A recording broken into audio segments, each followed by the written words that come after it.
Okay, hello. We're live. We are here live. We are not cats. We're not really cats. More or less. Well, how are you all doing? I hope you're doing really well tonight. Jess, how are you doing? I'm here really. I'm not really a cat. I We just love had to this play one. with the I'm filter. here. I'm here. This thing is so fun. I'm not This doing is the the live best stream as part a of the cat, but day. I had to play with it. So hi, I'm really here for real. Oh, I'm not. I'm not really here. I am really a cat. Yeah, Jessica's gonna stay a cat, and that's fine. Um, I am not feeling so good tonight. My allergies have flared up, so I might lose my voice. It's kind of coming in and out. So we'll go as long as we can. I may have to type and just have Jess read it. Oh We'll see. man, We'll see what happens. I didn't Uh, sign up for all that.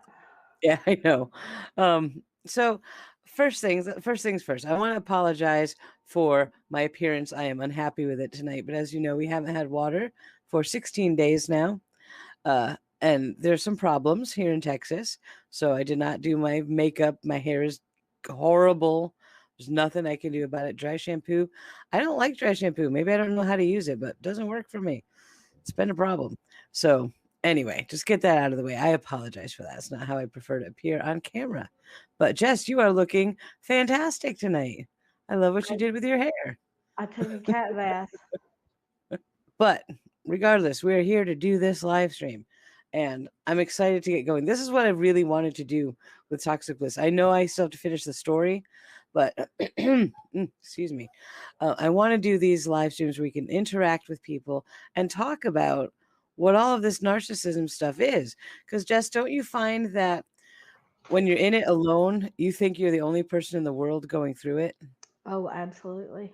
Yep. You think you are the most gullible, stupid person, and nobody else could have possibly fallen for somebody like that. Yeah. So being able to talk to people and interact and be like, hey, we experience the same stuff. It's okay. You're not crazy. That's the big point that I want to get across with Toxic Bliss. So tonight we have a specific topic in mind. We're going to talk about how to recognize when one of your friends or loved one or even yourself is in a toxic relationship, but more importantly, what to do to help them, because it's not as simple as just saying, hey, you're in a toxic relationship, come with me. It doesn't work that way. What do you think, Jess? No, it doesn't. I And wish it, it did. yeah, I wish it would be a lot easier. There's plenty of people, not necessarily with a narcissist, but maybe an abusive person or just a bad relationship. You wish you could yank them out and you can't save them. Hmm. Some people. Yep. Yeah. So let's start by going over some of the obvious signs that someone is in a toxic relationship, because it's not always what it appears. Sometimes they're just, their partner is just curmudgeonly and they argue and bicker. That doesn't mean it's an abusive or toxic relationship. So when we go through this list, understand that just one of these things alone certainly doesn't mean it's a toxic relationship. When you start to see the overall pattern, then it might be time to consider intervening. So I have a list of things that I want to go through, but I want to say first, obviously, physical signs of abuse are very important. If you see your friend with a lot of bruises on them or broken limbs or whatever, when there's obvious signs of physical abuse, that's a totally different situation, and that should be reported to law enforcement immediately. Okay, so let's get that out of the way. But one of the first things that I tend to see, Jess, and people that I know, is isolation, where their partner is sort of pulling them away from their friends and family. Is that something that you see a lot? Yep, I call it turtling. They start Hmm. pulling in the arms and the legs and the head. They're all by themselves. They don't want to come to family reunions. They don't want to have coffee with the girlfriends anymore. Holidays tend to get a lot smaller really fast. Yeah. Yeah, one of the things my ex used to tell me a lot was, I'd say, "Oh, well, I want to go to our family picnic, and I don't want to go to that." And he'd be like, "But why?" He's like, "Because I'm your family now." Yeah. And I'd be like, "Well, so are they." But he would constantly make me choose between him and them. And if I chose to go to a family event without him, I would pay for that later on, for sure. Oh yeah. And usually the line, they just don't. I don't know about your friends or your family. They just don't understand me. I don't know how many times I've heard people, not just, my my situation, but other people. I've heard that line so many times. Your people just don't understand me. Hmm. That's Yep. a big And red flag. yeah, so isolation, if you're seeing a friend or family member being isolated from their peers, there could be a problem. So that's one red flag to take notice of. The next one that I tend to see a lot is financial control, right? Where, well, I wanted to buy that new shirt, but my husband just wouldn't let me. What? What do you mean he wouldn't let you buy a shirt? You have a job? A lot of Yeah. they can't make any financial decisions, even little ones like buying a shirt or getting some takeout dinner without running it past their partner. What are some other signs of financial control that you know of? You no longer have your name on a bank account. You have no access to the money. Stuff is direct deposited and you can't get to it. Yeah, it's a bad Hmm. thing. And certainly, if your partner, like with my ex, he would have his own separate secret bank accounts that I never knew about. So when Yep. he would get paid, he'd cash his check, put most of it in his account, and put some of it in our joint account for bills. But he was Yeah. squirreling money away, and that got pretty obvious toward the end. Yeah, I will financial. never, yeah, Go I ahead. will never forget. We went out and it was my birthday, and I picked out this bag. Okay. And gosh, this is 20 years ago now, 16 years ago. I saw this bag and it was a Wizard of Oz bag. And it was like, he didn't get me anything, shock of shocks. And I was like, oh my gosh, I really want that bag. And he looked at the price tag and it was like $50. And he looked at me and he said, you are not spending Mm, $50 on a purse. And I remember like I didn't want the salesperson to hear him. And I was like, oh, whatever, he doesn't think $50 for my birthday was, you know, I'm not worth that or whatever. right. I tell you what, it changed my life because Dan wishes he got away with $50 purses right about now. Yep.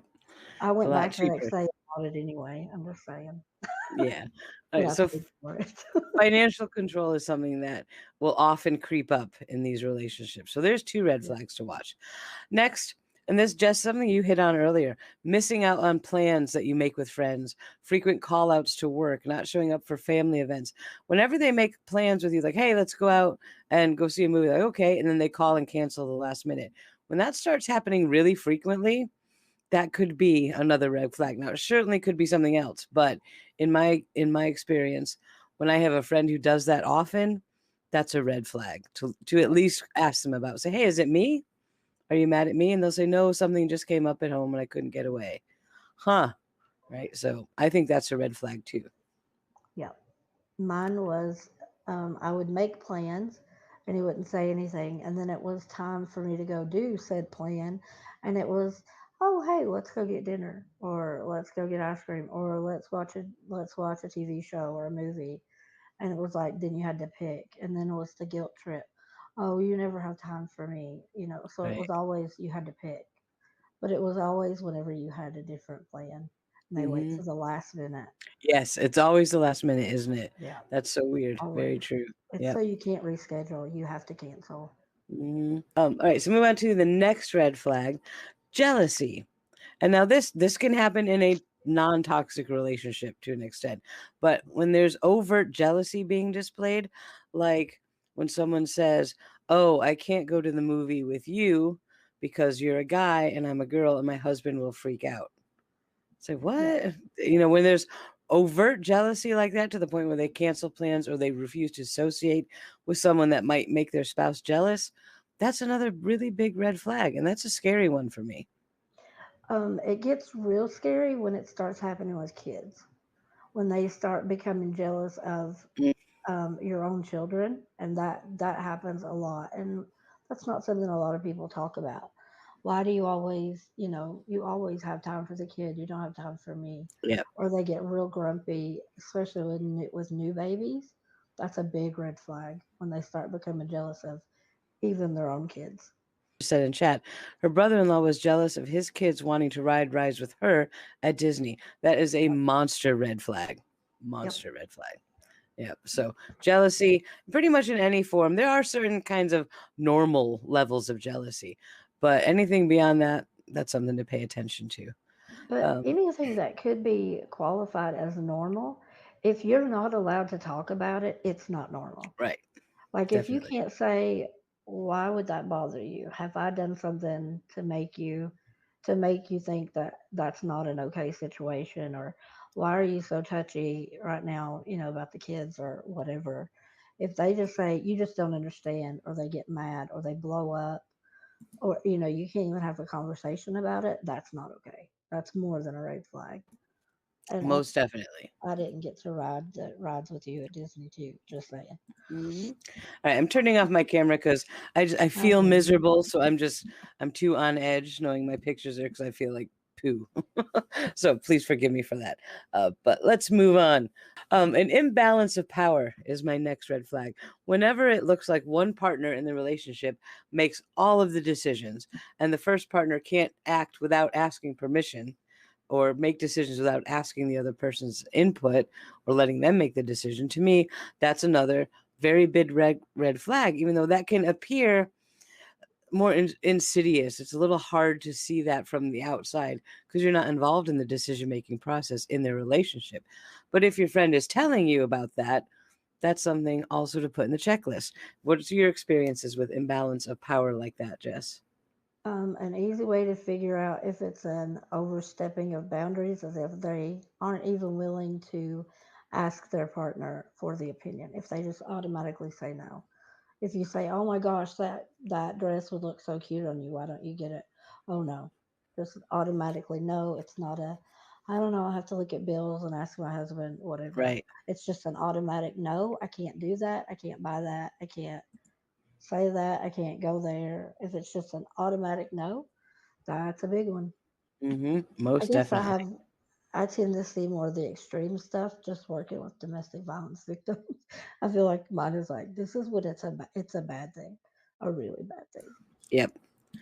So that's one that's trickier to identify in people that you're not actually living with, but you'll see little signs of it here and there. Like if you're out shopping with your friend and hey, why don't you get this new table for the living room? This will look great with your sofa. And they're like, oh no, I better ask first. And it's not a financial issue. You know that they have the money for it, right? Or Right. even if you offer to buy and they say, oh no, let me talk to them first. They might be like, huh, why do you need to talk to him about a table? You'll see little signs like that. So keep an eye on those. Moving on now to something that's more obvious: persistent unhappiness, depression, anger, and moodiness. If you notice your friend or family member that you've known all your life, and all of a sudden they always seem irritated when you're talking to them, and they're always really down or just uninspired, like, they're showing signs of depression and anger or moodiness. That is a pretty big red flag, especially if there's no other known source from it.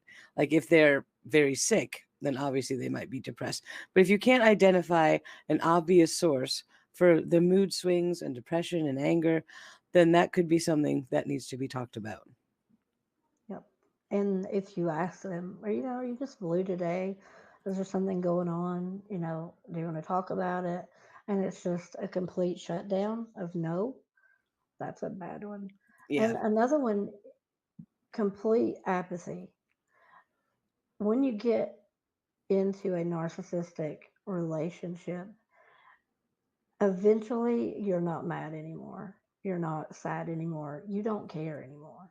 Hmm. That's when it's hit pretty rock bottom. It's pretty Right. bad at that point. When you just don't care to fight anymore and Hmm. there's no emotion. It's in a bad place. Yep. All right, moving on. The next, this is kind of a 2-4 deal, two red flags for one. A lack of self esteem that can translate into a lack of self care, right? If you see them showing up for things very disheveled appearance, they're not taking care of their hair, or they've stopped brushing their teeth, or, they just look like they're not taking care of themselves, and that's uncharacteristic for them. To me, that's one of the scarier ones because that means they're almost at the point, like you said, of having given up completely. Yeah. So take note of their appearance, and if they're still showing self-care, if they still go to the salon, they still get their nails done like they always did. Once they stop those things, To me, that's them being like, oh, what does it matter? I don't even care. And that's a bad emotional red flag. Yeah. And probably even the worst end of that is when it moves on to people around them. They stop taking care of their kids. The kids come and they haven't had the bath. The kids haven't had their hair brushed, or their house is a complete disaster. Mm-hmm. That's uncare. Not that most people's house is a complete disaster, but if it goes from, oh wow, she used to be Martha Stewart to she wears sweatpants, doesn't wear makeup, her hair's Yep. up in a ponytail, the kids look crazy, and nobody's allowed to come to your house. Mm-hmm. There's something going on. Yep. And I put in my notes, they stopped showering. I haven't showered in 16 days, but that's because I don't have any water. I'm not depressed, and my husband is not a toxic person. Just want to put that out there. Uh, so Yeah. yeah, but lack of self-care is a big deal. Um, and another one, and this one kind of goes back to the beginning where I talked about isolation. If you notice that your friends stop taking part in activities that used to make them happy, like my best friend used to love bike riding, and every Sunday she'd go for a beautiful bike ride in the country. And then she stopped doing that.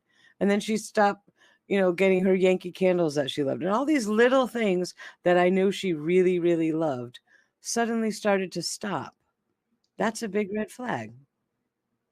Yep. Because chances are they don't feel like fighting about it anymore. Hmm. Or the jealousy issue has come up. You don't spend any time. I don't know how many times I've heard that. You don't spend any time with me. What do you mean you want to go to Walmart by yourself? And I mean, there's plenty of times. I had 3 kids under the age of 4. And it was like, I just want to go to Target and get a Starbucks. Just leave me alone for an Right. hour.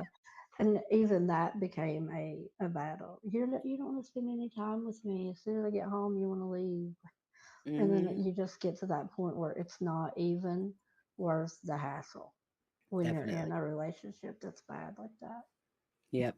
Another thing that you can watch for, this is the next red flag, are things like lies, gaslighting, and demeaning. Like if you see your friend's partner putting them down in public, like if for some miraculous thing you all manage to get together and go out to dinner, and every time your friend says something, their partner interjects and puts them down in some way publicly.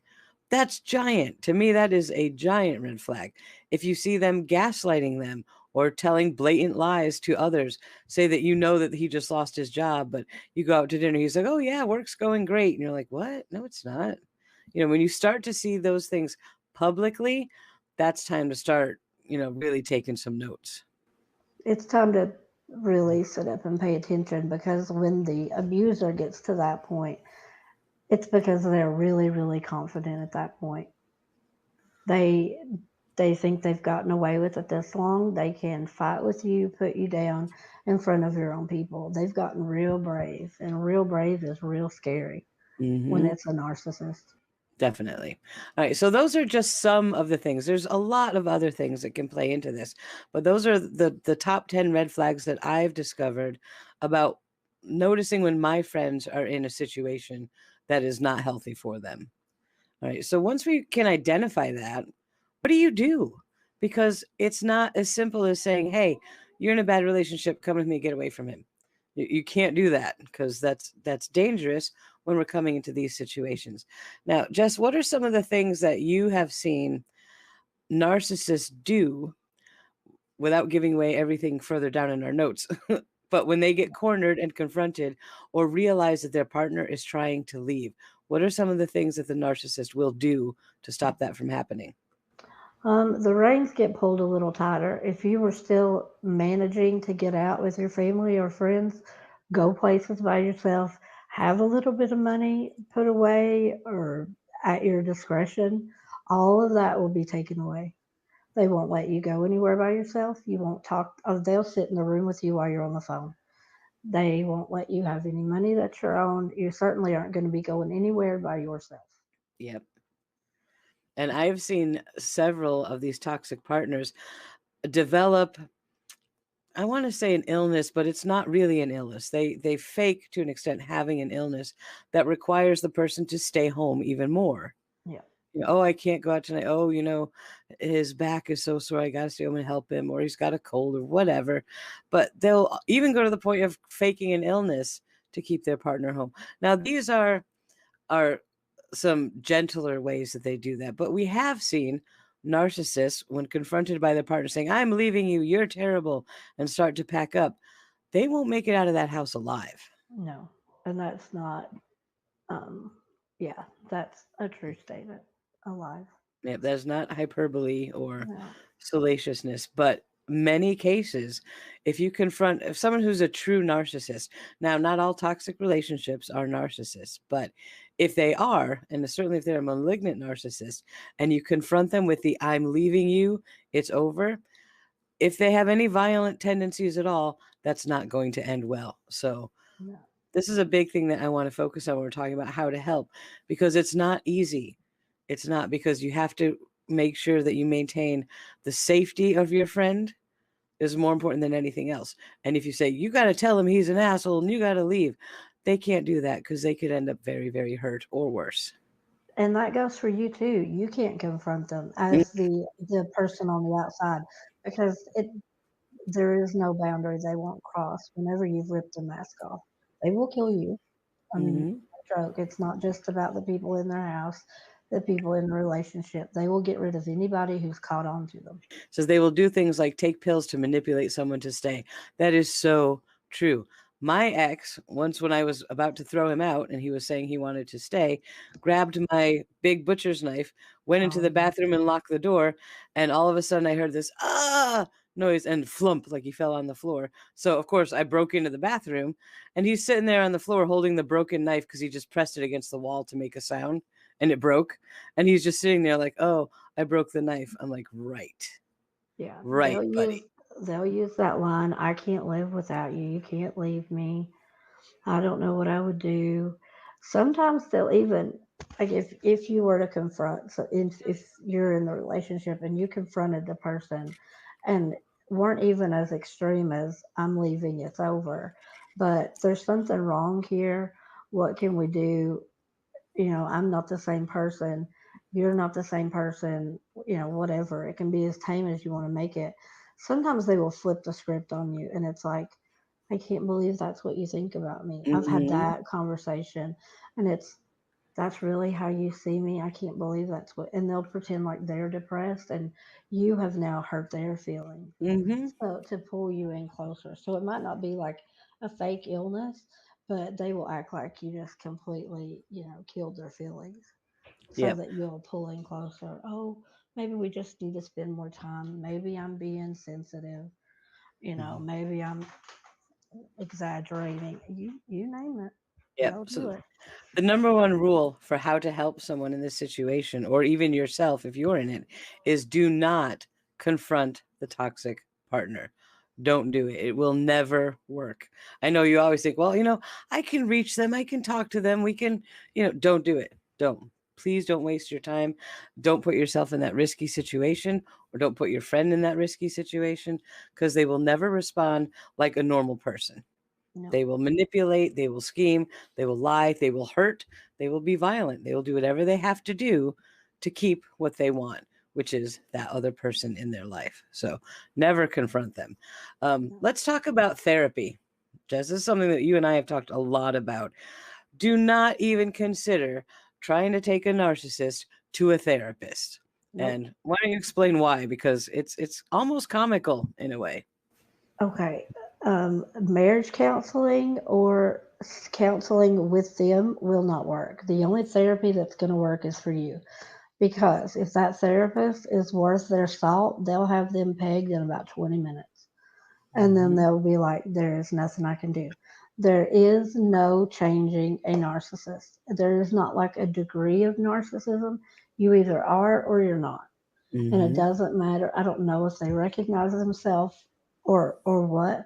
They don't change. They might change how they interact with you, but they will not change. It doesn't matter.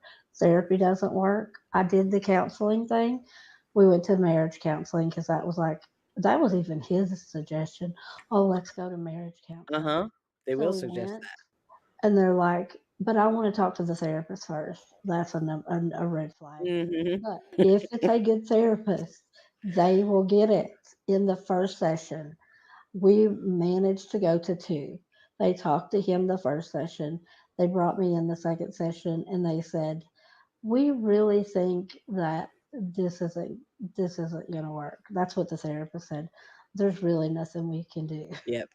Yep. Now, That's just not to interrupt this hilarious. thread, but I just want to address comment. She said almost the exact same thing that I just said about my ex. Locked himself in the bathroom, pretend to have, with a shotgun, made a thump on the floor, but he didn't actually shoot himself. But Yeah. he play acted it. Yep. It's like they have the same script. They all have the same book that they're born with, and they They pull the do. same tricks. So And I'll tell you, a narcissist will not kill themselves. You no, they can, will not. I don't care what they tell you, they can already hang themselves. I guarantee you they will cut it down by the time you're out the door. Hmm. They will not hurt themselves. They don't do it. Yep. They don't do it. Now, to go back to the therapy, one of the worst things that can ever happen, having a narcissist go to a therapist on their own. I'm depressed. I need therapy. They don't want therapy. They want a captive audience to sit there and listen to them whine for a couple hours a week, you know. But what they will also do is manipulate the therapist because one thing narcissists are very good at is playing the victim, Yeah. and they will play the victim in ways that if that therapist they're seeing is not actually schooled in cluster B personality disorders and narcissism, they won't see it. No, And they'll be like, "Oh man, your life is so hard. Let me help you. Let's get a plan together." And then they'll want to say, "Well, I want to bring my spouse with me." But by that point, they've had 6 months of counseling, and this therapist is convinced that their partner is the problem, not them. yeah, And if you could just understand him better, let me explain some behavioral things to you so you understand your partner better. Instead of saying, "Yeah, he's a bloody narcissist. Get out of there. What are you doing?" They won't do that. It's too late at that point. So therapy for somebody toxic like this will actually make things worse because then they have a medical professional in their corner telling you that you're wrong. yeah. So, I have an aunt who's a narcissist, and I'm telling you, she has turned therapy into a hobby. mhm. It has That woman has been to more therapists than I know what to do with. She'll last for about 4 to 6 months and then they're on to her. Like Yep. she'll get somebody that's not qualified. She knows she's not going to get a prescription, so she'll go to somebody labeled as a counselor, not a psychologist, not, a psychiatrist, Right. whatever. And they'll go and it turns into a Southern Baptist gospel session. Like they just want to gossip the entire time. Let me tell you how poor and pitiful my life is. I'm such a Yeah. victim. It's just a way that they perfect manipulating. It's like they're trying out their lines on somebody that's Mhm. disposable. I swear that's what it is. Plus, It's embarrassing. unintentionally, the therapist or counselor is giving them tools for further manipulation of the people in their lives by They are. suggesting how they handle certain situations. They're actually writing them a script for how to appear not narcissistic to their friends and loved ones Well, and continue their manipulation on a bigger scheme. So, therapy can actually be detrimental, not not only only just a waste of that, time. they can become a supply. A narcissist will take a therapist as a supply. It's easy. You show up, once a Absolutely. week, every 2 weeks, once a month for an hour. It's undivided attention, and all they want to do is talk about you. Yep. That's a good supply right Yes, it there is. because Yep. they So, can't if leave you. you have a toxic partner and they're even willing to go to therapy, because some aren't, but the ones that do will find that they love it. Yep. So I therapy love is a it. big problem in this situation. Now, I do say though that therapy for the non-abusive partner is critical. It is absolutely necessary, but by themselves. But, and normally, in my experience, it's after they've left. Yes, definitely. It really doesn't seem to help if they're not willing to leave. Now, if you're in a situation where they've already made their decision to leave, but they haven't pulled the trigger yet, and they're at that point where they're over it and they understand kind of what's going on, um, that kind of therapy would probably be beneficial. But for somebody who has not been convinced they're in a narcissistic, abusive relationship, therapy is not going to work until they're out of it. I was talking about medications that some therapists will or psychologists will prescribe. There is no medication that is going to help with narcissistic personality disorder. There's If nothing. it's a, if it's a bad therapist, the one that I've seen most often is if they don't peg them as a narcissist, they're bipolar. Yep. And then it's, oh, they need mood stabilizers or anxiety medicine. Hmm. And it doesn't work. Yep. Almost every narc that I've ever known that has gone to therapy has been subsequently diagnosed as bipolar and Yep. put on some kind of medication and then come back like, I'm cured. Yep. No, you're not. No, you're not. So be wary of therapy. The next thing on the list, what, and this is goes back to the what not to do. All right, we're not confronting them. We're also not going to stage any intervention style meetings for the person you're trying to get out of the relationship. You can't do that. Okay, and the reason that I say don't do that is because your friend, your loved one, has been with this narcissist for a long time, who has been feeding them all of these little cues that you are the enemy, and convincing them they're trying to break us up. They don't like me. They're trying to ruin our marriage. Why would they do that to me? I'm such a nice guy. Why are they the enemy? Right? So you sit down with them in an intervention, maybe with other people, to say, listen, we need to get you out of this relationship. They're like, oh my God, he was right. You guys are the enemy. And they're going to run away. So Not intervention only, style meetings are really bad. yeah, you pull some SEAL Team 6 covert operation and think, we're going to go shopping, and you kidnap the person because you're going to convince them how awful this person is and they need, they're not there, they need to leave to stay with you. I promise you, every time they will go back. Yep. It does not matter. If that's the one thing that will drive you nuts when you work with people who are in a narcissistic abusive relationship, until they are completely spent out of every resource that the narcissist wants from them, they will not leave.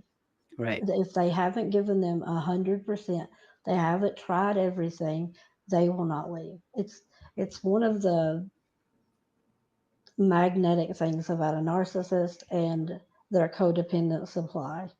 They find the person that will give them everything beyond what they can, whether it's money, whether it's you name it, whatever it is, physical things, emotional things, whatever it is that the narcissist is trying to get from this person. I promise you, until that person has zero left to give, Yep. emotionally, financially, physically, spiritually, whatever, they're not going to leave, or they will go back. That's Yep. why domestic abuse victims go back. Mm-hmm. That's why And they will never understand it. the hardest part of having a friend in that situation is, like Jess said, you don't understand it because their version of reality is not real. They're dealing in a different plane of existence, and you are never going to convince them by hounding them about it or doing interventions or confronting them. It's not going to work. They've been brainwashed. You have to assume that they've been brainwashed like they're in a cult. And nothing you say, they're not going to believe anything you say. No matter how many examples or videos or whatever you show them, they're going to think, that's what he said you were going to say. I knew it. I knew they were right. So the only thing you can do, and let's get into actually what you can do to help now that we covered what not to do. The first thing is to offer them support, but without berating them or demanding them or doing what the narcissist does by making them feel stupid, which is hard. It may sound easy, but you get angry. You're like, my God, how can you not see what he's doing to you? What is wrong with you? Don't you care about yourself? Don't you care about your kids? If you come at them like that, you've already lost. Yep, You've already lost. because You you're have to, beating them up too. exactly. They're already getting beaten up enough. You have to come at them with, listen. And what I suggest is to use a psychological trick. Okay, you need to keep them from being on the defensive with you, and so you ask them questions like, how are things going, in your relationship? And you open that door, and they'll be like, oh, everything's good. Oh yeah, he bought me a new ring last week. Isn't it pretty? Oh, and say, if you could change one thing about your partner, what would it be? right? Like you're talking like girlfriends, right? Really kind of ease them into opening up. They'll be like, well, I really don't like it when he doesn't let me go shopping. Huh? Why? And then boom, that door is open, and that's when you get in. That's when you get to say, why won't he let you go shopping? That's really weird. That's not normal. You know that, right? And you come in that way. You come in through the back door almost, instead of beating them over the head. And every time they give you an answer, you ask them another question that leads them into a deeper answer that they have to think about more. And when you get through that conversation, you say, listen, I don't think you're in a really good place. It sounds like you're being emotionally or psychologically abused and controlled. I would like to help you, but I realize you're probably not ready. But when you are, call me. My mom was a pro at this. Well, my mom was the founding director of a domestic violence shelter, so she kind of got really good at it. But I've seen her talk to people, and it's instead of narrowing in on the relationship, she would say, well, she did this with me. I can remember her saying, we'd really like to spend some more time with the kids, instead of saying, maybe you guys need a break. Maybe you need to, do you guys need a break? Do you need a break? It was, we want to spend more time with the kids. When can I do that? So they're opening that up. My mom wrote me a check and said, this is only for you, and it doesn't go in the bank. You cash it anytime you need it. And I had that in my wallet, and I hid it. And I didn't Mhm. use it until I was ready for it. But she never said it's for a rain. She did say it's for a rainy day. I think that's what it said in the memo, actually. Mm. But it never was in case you want to leave, if you need a hotel room, if you ever need blah blah. It was just, I just want to give you this money, and it's for you. Do with it how you want to. Because the person that you're dealing with is not stupid. Your friend or whatever, they're not stupid. They might, until you've really been through a relationship like that, it changes the way you think. It doesn't change your IQ. The person has beat you down. The narcissist has beat you to such a lower form of yourself that you think poorly of yourself. It's not that you don't get it. You just don't think you deserve any better than what you're getting. And Yep. that's really hard to explain to people. Yeah, they see it, but they're not looking at it the same way that you are. Right. And so, yeah, So, offering that unconditional support, saying, right. if you're ever ready for this, I'm here for you. If you need a place to stay, if you just need to get out of there with a bag full of your clothes, I'll help you rebuild your life. Whatever you're willing to do, let them know that you're there when they make that decision, but you're not pushing them to make that decision. Okay. That's really Yeah, important. offer resources with no strings attached. Hmm. My door's Definitely. always open. Why don't you come over and we'll have a slumber party? I mean, I've seen that work. Hmm. And it was just like, it's not a if you need a place to stay. It was wrapped in a we'll have a movie night at my house if you Yep. that's what you want to do.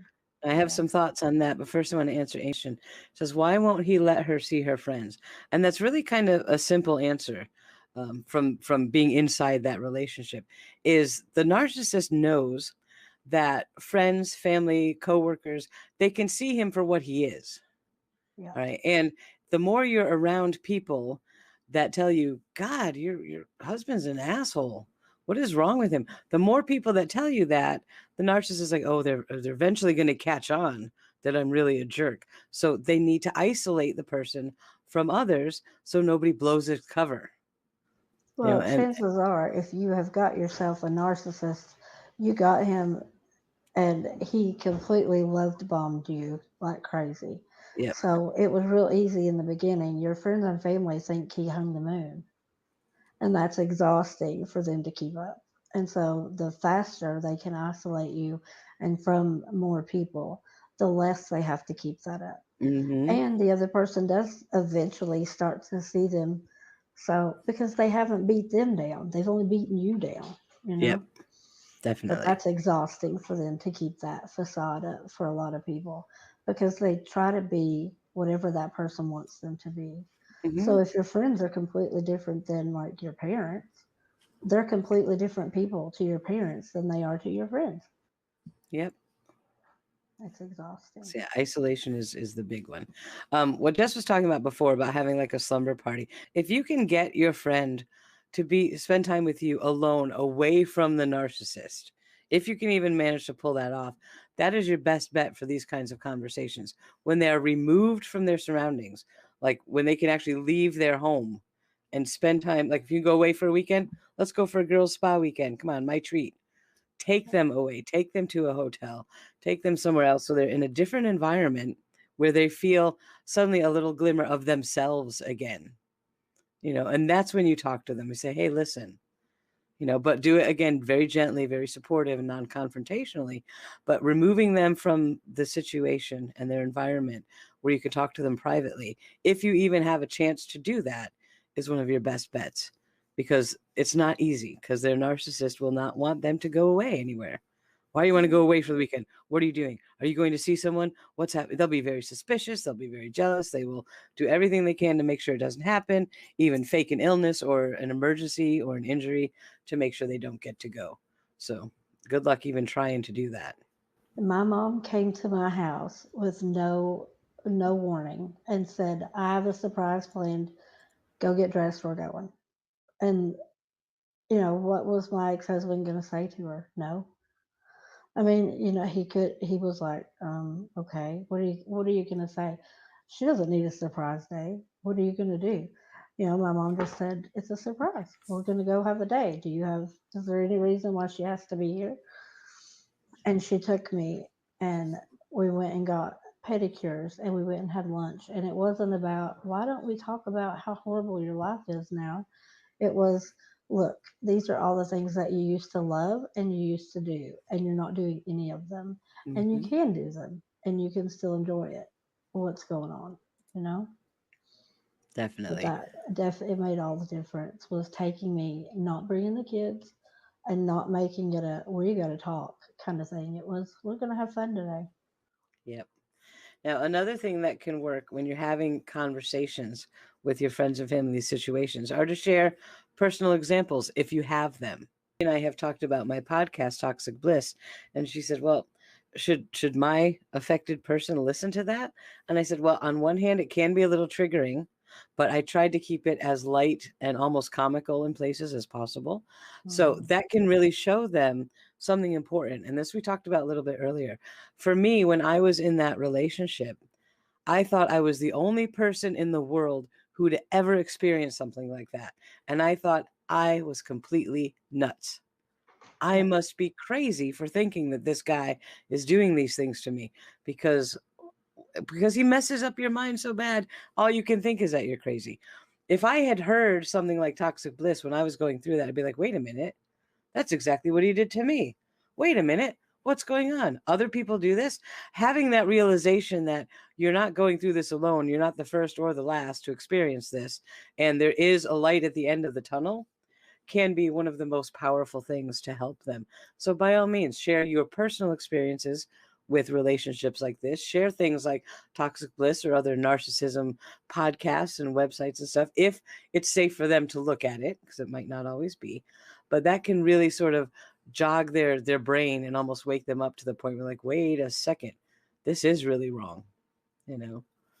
Yep. Let's see, what else do we have on our list? Therapy. We talked about how therapy is a very bad idea. I guess the main thing for anyone who's trying to intervene in a relation like this is to take some time, familiarize yourself with the behavior of a narcissist. All right, because your friend is going to come at you with things like, but he just bought me this beautiful diamond ring. It's so gorgeous. He must really love me. And you'll say, well, no, he bought you that because he's manipulating you, of course. But they Mhm. won't see it that way. So you're going to have to be able to play chess with them a little bit and know what's going and say, I bet next week he's going to probably buy you a new car. And then next week he shows up with a new car. How did you know he would do that? Hmm. Gee. So And if they familiar. don't, if they don't have money to do that, because narcissists can be notoriously bad with finances, Hmm. babies and stuff like that is also a Yep. bargaining chip for them. Oh, let's have another baby. If they think you're going to leave, they will offer to have another baby, Yep. to adopt a dog. You name it. Let's buy a house. Let's move. Let's have another baby. Let's have a Something, second honeymoon. It's always something. something, Let's pretend everything is fine. yeah, something that ties you together for the long term, Yeah. legally or emotionally, like a child. They love to play on those things. Yeah. Ooh, for sure. Um, I had something I was going to say, and I don't remember what it was. Uh, Well, I remember like what you think about it. Back when I was getting out of it, and I thought I'd never even heard of a narcissistic abusive relationship. Not a clue. Didn't know anything about it. And I remember when I left, it was hard to explain to people that he wasn't perfect because in the community, 9 times out of 10, a narcissist is tied to a community. They like to be known. You'll find out they're politicians, they're business owners, they're doctors, they're military. They're, in my ex husband's case, he was a volunteer soccer coach for 12-year-old, smart aleck, stinky little boys. And everybody thought, oh my gosh, there's a 23-year-old guy who is taking care of his grandma and volunteering his time on the weekends with 12-year-old smart aleck kids on a soccer team. Like, he must be amazing. And the other thing you got, and but anyway, when the relationship was over, I thought I completely wasted 7 years of my life. I mhm. thought I'll never have another relationship. I got married, not long after I got out of high school. I had 3 kids, and I thought my life was over, and I wasn't even 25. Yep. And the other thing that will drive you crazy as the outsider of a friend with a narcissist, they tend to collect them. The next one that comes down the pike, you're going to want to look at them real close, especially if they start acting like there's nothing wrong with the new guy. You tend to attract them. You're lucky if you only get one in your life. Yeah. I want to address comment. She says that she's shaking so bad, it's hard to type. She was in it for 25 years and out for 20 now. No counseling. I don't talk about it ever. My first time. The first thing I would say is, I'm glad you're here because I think almost every single person here in chat and Jess and I, we've been there. We've been through it. We've done Yeah. it. We got the stupid t-shirts, you know. So Yep. we get you. You're safe here because we understand exactly what you've been through. So take some comfort in that. Okay. I would also very strongly suggest, if you've never had counseling, to consider it because these are you've been traumatized. These are traumatic issues. The psychological damage done to your psyche after being with someone like that takes a lifetime to overcome. It really does. I've been away from mine for what, 15 years now, 10 years, something like that. I still get triggered by certain behaviors, certain sounds, certain expressions, TV facial shows. expressions. There's so many things that could trigger you again until you've started to work through it. So if you can, please consider counseling because you don't deserve to live with that kind of damage that they did to you. You don't. And you don't need to. So, Yeah. you know, but it's a scary thing. But even that TV show, what was it? You couldn't even finish watching it on Netflix. It was a podcast, Dirty something. What was the guy's name? Where he Oh, killed Dirty John. Yeah, you couldn't even finish watching the show. Yep. It was so triggering. Yep. Yeah, you'll be surprised what'll trigger you when you get out of one. Mm-hmm. But that's how, we got together. You started that podcast, and I was like, I swear to God, we married the same guy. Yep. Like, he did the same things. He said the same thing. I mean, word for word. You could write a book, or you could, of exactly what they will say. It gets real predictable after you've seen it for a while. And says, I'm 66 years old. Should I bother? Of course you should bother You should because always every bother. single day for the rest of your life should be wonderful and filled with joy and free of fear and free of that damage. So absolutely you should try. Of course it's going to hurt at first because you have to go through it, but the only way to get past it is to go through it. Yeah. But you also have a community here who knows what you're going through. So, take advantage. Journaling is a big one. It really helped me. I didn't have professional counseling when I got out. I still haven't since I got out of that relationship. But it's talking to people who've been through it, listening to podcasts, reading books, and journaling. The more you can heal you, like, you can't fix that person. So Mhm. necessarily talking about the person isn't going to fix you. It's journaling. Sometimes writing it all out, even if you decide to rip it up and burn it or whatever, is really therapeutic. Just getting the story down and getting it out, and you'll quit racking your brain. You Yep. know, And for that me, really helps. I had written my story out so many times. I made a blog like, I don't know, 10 years ago or longer. Actually, no, it was much longer than that. Probably about 18 years. When WordPress first launched on the internet, I made a blog and I wrote out the whole story of my relationship with this guy. Never published it, but it was there. But it didn't end it for me. It was healing, but it didn't help. But things that have happened over the last 4 years, which you'll hear about in the end of the Toxic Bliss story series, got me to a point where I was like, you know what? I'm actually kind of over this now. Wow. And so I decided I need to make this a podcast. I need to share it. It's healing, it's cathartic, but it's also informative and it can help somebody else get out of that situation faster than I did.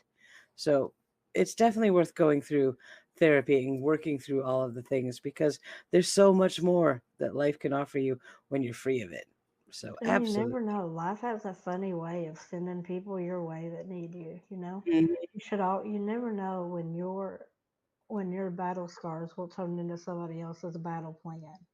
And that's something you really like mentally. That really helps if you think, am I worth it? Should I bother to go into therapy? Am I whatever, not worth it, too old, I'm not going to get in another relationship, whatever. You just never know if it's going to be a godchild, a kid, a grandkid, a neighbor, a friend. You just never know when it can pop back up and you can Yeah. help somebody else. And if you're still so damaged, you can't help anybody else, you know? Mhm. Yep. Yeah, we never want to be the unhealed healer, trying to heal somebody else's issues while you're still struggling with your own, because that's just avoiding it and it leaves yourself open to repeating it. So, ask, what do we do in 2 weeks when he isn't better? I have no idea what phase we'll be in. Well, I'll give you my opinion, then Jess will give you hers. I would say in 2 weeks when he's not better and your person tells you, gee, the therapist said 2 weeks and he's not any different yet. You can say, mm-hmm. Are you ready to talk about this seriously now? Why don't you come over for a weekend and just sit down and try the low key approach to a conversation with her? Because eventually she's going to come to the place where she knows, wait, something's wrong here because he's not any better. These meds aren't helping. And that's when you can come in with, I told you that he's not going to get better from this. Let's talk about it. But all you can do, and this is something I've asked myself, and I've even asked Jess so many times, what could someone have said to me when I was in that relationship that would have made me up and leave? And the answer is there's Nope. nothing, Nope. absolutely nothing. So, Jess, what do you think about her question? Um, you can. The problem with narcissists, like I said, you tend to collect them. It's not always a romantic relationship. Unfortunately, Awen and I have collected a couple since then. And how many? I mean, I tend to. She can spot them, and I can spot them, but for some reason, they always show up in your blind spot. Yep.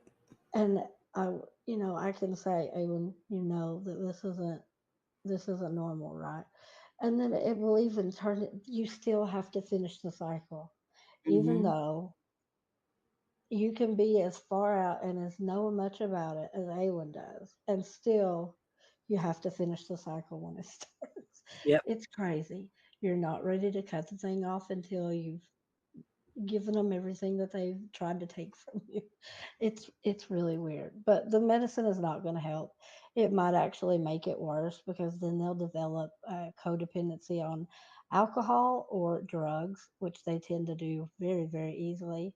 They tend to have addictive personalities. But tell them when they tell you, well, the therapist said give them, 6 weeks to get on these mood stabilizers because they're bipolar.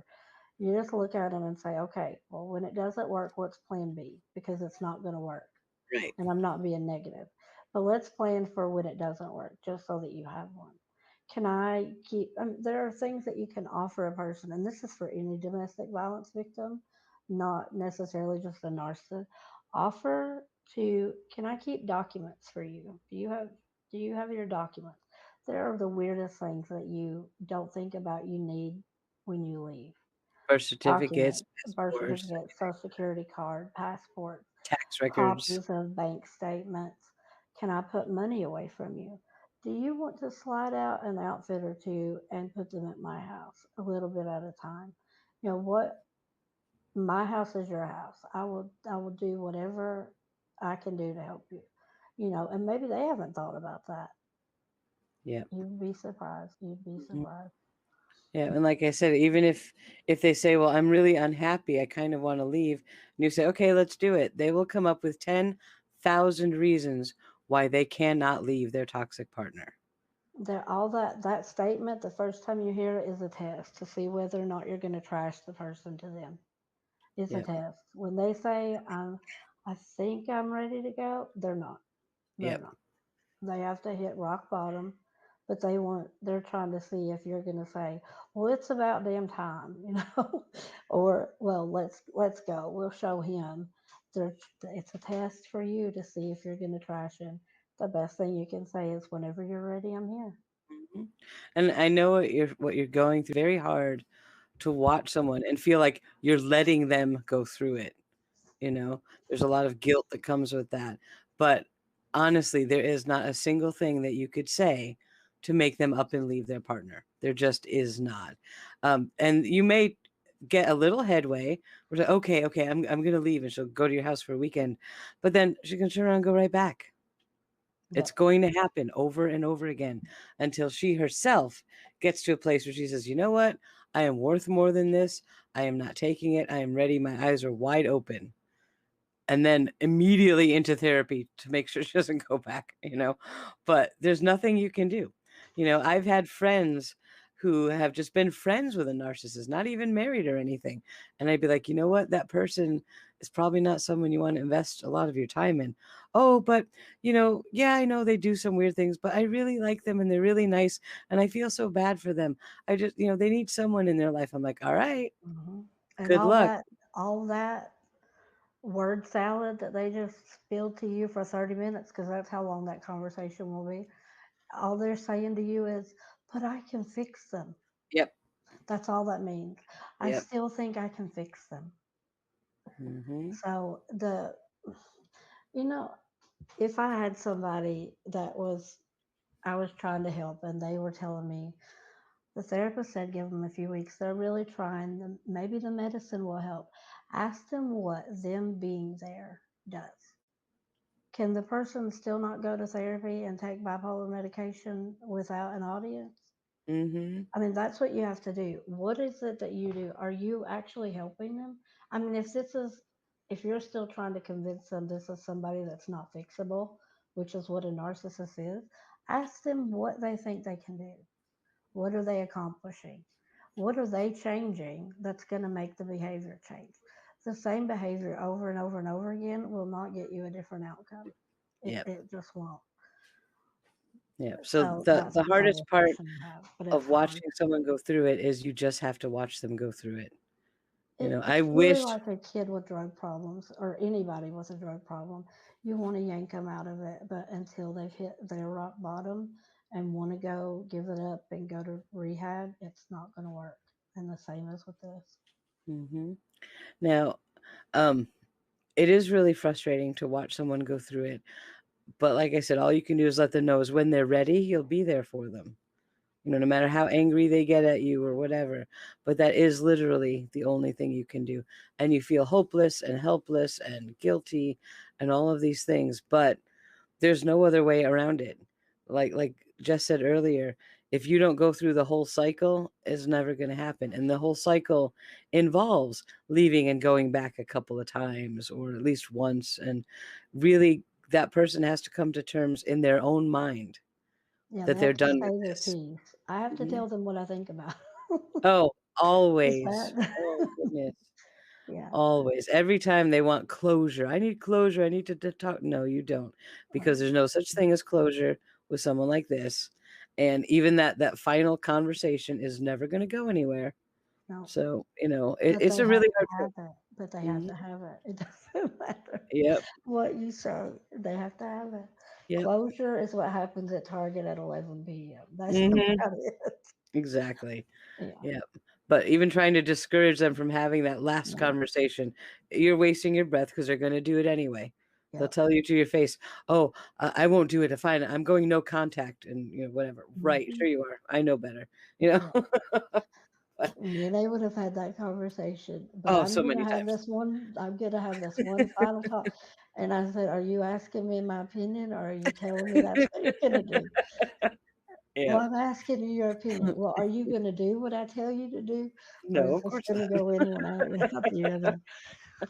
That's part of Uh, it. The yeah. best thing you can do is catch them. I mean, it really is. And look it up. Look about things, things that they need to leave, you know. But Now, if also to you put up documents and that kind of stuff. That's really the best thing you when we can do. get to the point of we are going to have a whole nother episode on how to leave a toxic partner because it's Yeah. very tricky. All right, you don't just pack your stuff while they're standing there watching you and expect to get out the door in one piece. It's not going to happen. So if you look in the banner, you'll see the phone number for the National Domestic Violence Hotline. They can help. They can even help you as a friend. You can say, "My friend or family member is going through a very toxic relationship. What can I do?" And they will give you a lot of really good tips. And I'm sure that they will counsel you that if that person is planning to leave, you need to set that up properly. Okay. Yeah. You need to make sure that their toxic partner is not home when they're packing. You might want to even have law enforcement with you when they're ready to leave, just in case something goes wrong, because it will go wrong. So you have to take a lot of steps before they just leave their partner. So we're going to talk about that in a whole nother episode because that's where things can get violent, bloody, and even end in death if it's done improperly. And I mean, I know we'll talk about it in another episode. Calling the police is not always your best idea either. A, a lot of times they have them snowed and they can turn that Yep. around. Um, and just as somebody who's worked at a domestic violence shelter, you cannot call and say, "Listen, my friend is at this address. Come pick them up. They're ready to go." It's not going to happen. Mm-mm. Yeah, the person has to call. Yep. You can't arrange it, you Yep. know, which But you is you can like your family member can arrange it ahead of time by calling law enforcement, saying, "I'm in an abusive relationship. I'm planning to leave. I have a time planned when they will not be here. Can I please have someone to support me so I can make sure I get out alive?" absolutely. But you can't just call on the spur of the moment, say, "Help, come over, help." No, because they will not take sides. You have to approach them first. But the best bet is to go through an organization like the National Domestic Violence Center because they can help you set all that kind of stuff up. Yeah. And if call your county shelter if you're lucky enough to have one or one that's close to you because they'll talk to you. They'll tell you, "Listen, do this, this, and this." And they might tell you the best bet is to leave at 3 o'clock in the morning in the middle of the night with nothing but the clothes on your back. Mm-hmm. And then we can plan and fix everything else the next day or over the next few weeks. There are resources out there. You don't have to stay until you think everything is perfect because the perfect circumstances will not happen. I Right. promise you, they won't. Yeah. So yeah. Especially if the narcissist catches wind that they're preparing to leave. Right. That's you don't want to let Because, on. yeah, Yep. So that's the basics for what you can do if someone that you love is in a toxic relationship and you want to help them get out. Pretty much nothing but let them know that you're there for support and don't confront anything because you'll make it worse. You won't intend to make it worse, but it will actually make it worse because these things are very, very tricky. So we're going to continue with this series every Thursday. Okay, at this time we have millions of topics to talk about. Certainly, if there's something you're going through, reach out to me. You have my email, it's in the description below. We can talk on Discord. You can talk to Jess, whatever you guys need. We are here to help you with as much as we can. Understand we are not licensed mental health professionals. Right, we are not law enforcement, so all we can do is talk to you as friends and say this is what we experienced, but that is not psychological advice. That is not legal advice. Nothing like that. So, but I just want everyone to know that you're not alone and we are here. So next week, I think next week we're talking about the act of leaving. Does that sound good, Jess? sounds good. Yep, that's a tricky thing. And um, we'll get some, actual advice from these organizations. So we make sure we are giving you safe information because it can be very dangerous. But yeah, feel free to reach out. Jess and I are around all day. So when you need help, you're not alone. And that's the Yeah. most important thing that anyone could know, whether you're in it, out of it, or 20 years away from it. You're not alone. You're not. We're all here for you. So, for everyone in chat, I am going to edit down our live stream tonight to take out names and things because I've said some of your names in chat. So I will take all of that stuff out, and I'm going to put the video back up on the channel publicly without chat showing. All right, so you don't have to worry about that. I can delete the chat conversation and any personal names that we used because I think that this topic will be good for other people and to have it out publicly. But I want to make sure that now, here, this is members only, so it's kind of private, but I don't want to put all your information out forward in this kind of topic because it's too sensitive. So if you see it on the channel, don't freak out. I won't have your names and any of that stuff there. So that'll take me a couple days to get that done. Yeah. But yeah. This was a good talk. It was a good talk. I'm so glad you're doing this with me because this is something you and I talk about all the time because there's so much to talk about with this topic. Yep. It's crazy. But there's nobody that I trust more in my life to bonk me on the head and say, "Hey, what are you doing? You know that person's a narc." Oh, darn, you're right. So everybody needs that person in their life. So that's what we got. So what's coming up? We have a lot coming up. Jess, your channel, for anyone here that doesn't know, let me get a link to that. You want to tell them about your new channel? On not this channel, but on my Jess Nelson Mistrial channel, I'm going to start covering some true crime stuff. And at the beginning, it's probably going to mostly be Letitia Stout and Gannon case. We have a hearing tomorrow. There is a gag order on the case, so I'm not sure how much we're going to get between now and when she goes to trial, especially if she's allowed to represent herself. I'd expect a pretty long delay if they approve that. So, but yeah, we're going to talk about that. I've got a series we're going to do post-sentencing reports, kind of the where are they now after they've been convicted, checking in with our favorite criminals. We've got Amber Geiger. We've got Kelsey Barrett. Yeah, Crystal. Kenny. I'm sorry, Crystal Kenny Lee. Yeah. Kelsey's in the same place, unfortunately. Crystal Kenny, however, is getting out, but we're going to talk about some of that. I like to watch old trials because I'm weird. So I'm going to start some like, did the jury get it wrong? Some of the things that maybe I didn't agree with the conviction or non-conviction that the jury came up with and why. And I'll link to like the full trial in case you guys want to watch it too. Yeah. But it's just stuff that I talked to Awen about mostly. Yep. So there's a link in chat to Jess's new channel. So please go sub. That's going to be really good. We have a live stream coming up maybe tomorrow or Saturday, depending on my voice, because I think by the end of the night, I'm not going to have a voice. So we'll see what tomorrow brings. But a live stream on the Vallow case. There are like 12 new filings this week. So we got to run through all those and see what the heck's going on. So I'll be doing that sometime over the weekend, depending on how I'm feeling. Yeah, give it a watch and let us know what other types of topics in regards to toxic relationships that you want deep dives on, because this is going to be an ongoing series and we certainly have enough to talk about for a year. But if there's somewhere that you need to talk about right now, let us know and we can fit that in sooner. So, yep, that sounds good. Yeah. All right, so I need to go get a cup of tea or something because, man, tell that English husband of yours to go fix you up. you're serious. We got a box of Twinings in the kitchen, so I need Man. some tea.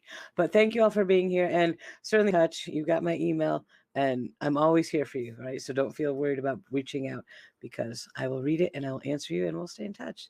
So good night, everyone. And Jess, thank you. Thanks to all the mods. Rosie, Sarah, thank you so much for being here. And thank all of you for the continued support, for being Patreon and channel members. That's what makes me able to do this. So thank you so much.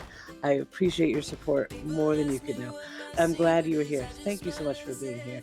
All right, good night, everybody. Love you. Stay safe.